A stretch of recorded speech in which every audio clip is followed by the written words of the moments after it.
Vous êtes sur Midi 1, le journal de 23h.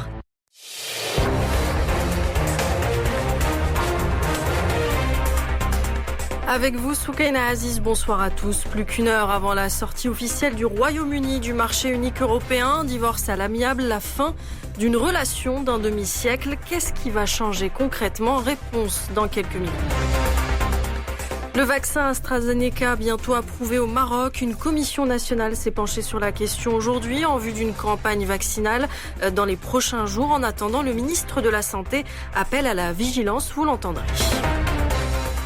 2020 rime avec pandémie. Le coronavirus a perturbé le calendrier footballistique. Souvenez-vous, après une longue pause, le championnat allemand a été le premier à avoir repris les matchs sans public. On en reparle dans un instant. Et puis il ne reste que quelques heures avant la fin de 2020, une année difficile mais qui nous a aussi réservé de belles surprises. Les détails, ce sera en fin de journal.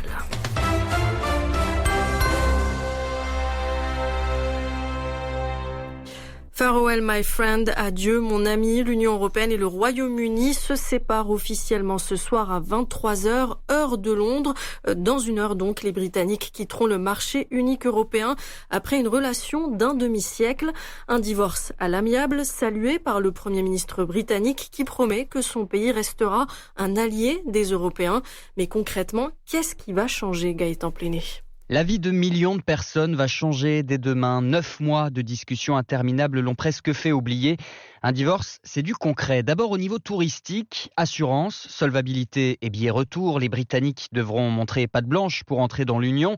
Séjour de 3 mois maximum, même punition dans l'autre sens.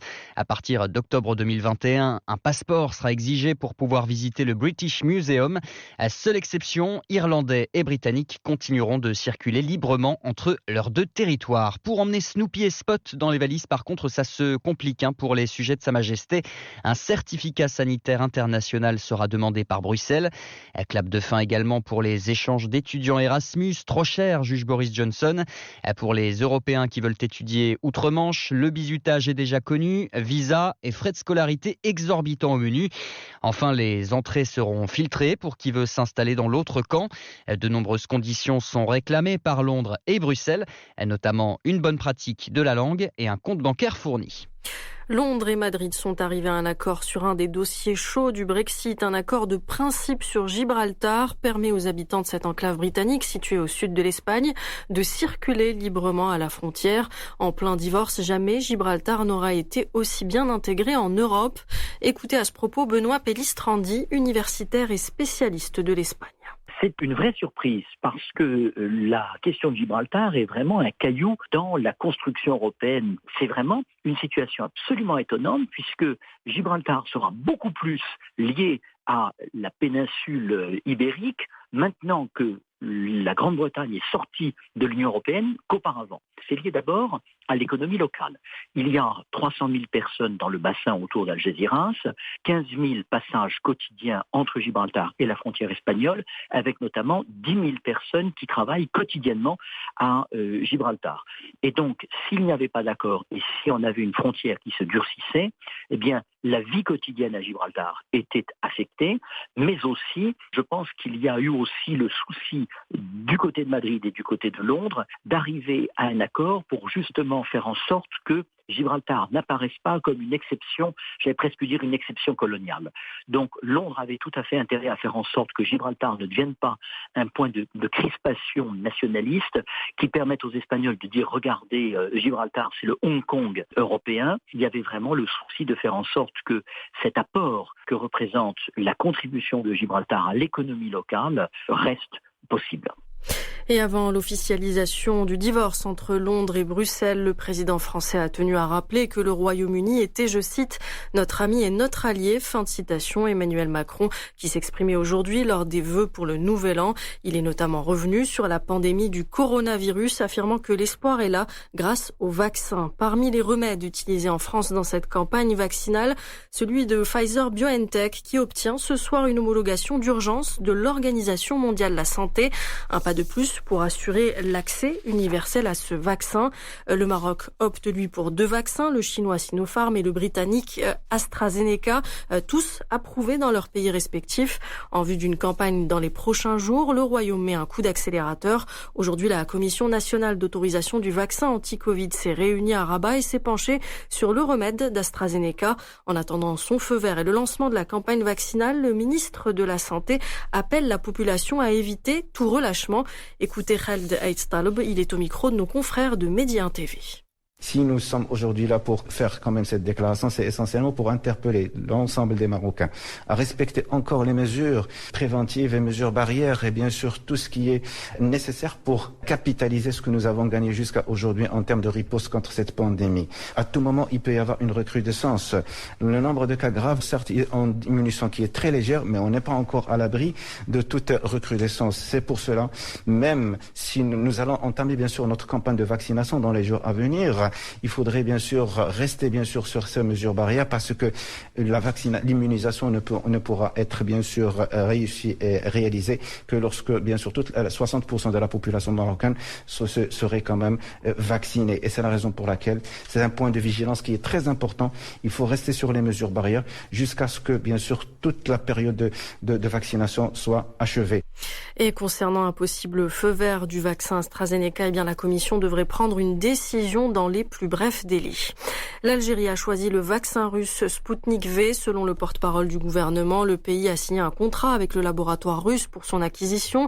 Il ajoute que des discussions sont en cours avec d'autres laboratoires. L'objectif pour l'État algérien est de commencer la vaccination dès le mois prochain. Et pour éviter une hausse des contaminations, les autorités algériennes prolongent le couvre-feu nocturne dans une trentaine de wilayas. Un couvre-feu donc reconduit, 15 jours supplémentaires à compter de demain. Sont concernés notamment les wilayas d'Alger, d'Oran, de Biskra ou de Constantine. Toutes les mesures de restriction sont également reconduites.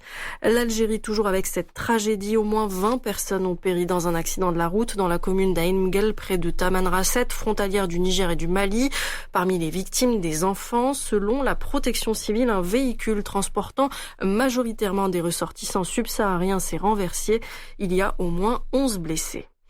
C'est aux côtés de la force Barkhane au Tchad que le Premier ministre français passe le réveillon du Nouvel An. Jean Castex, devant ses troupes françaises, a rendu hommage à 3 soldats français tués lundi au Mali.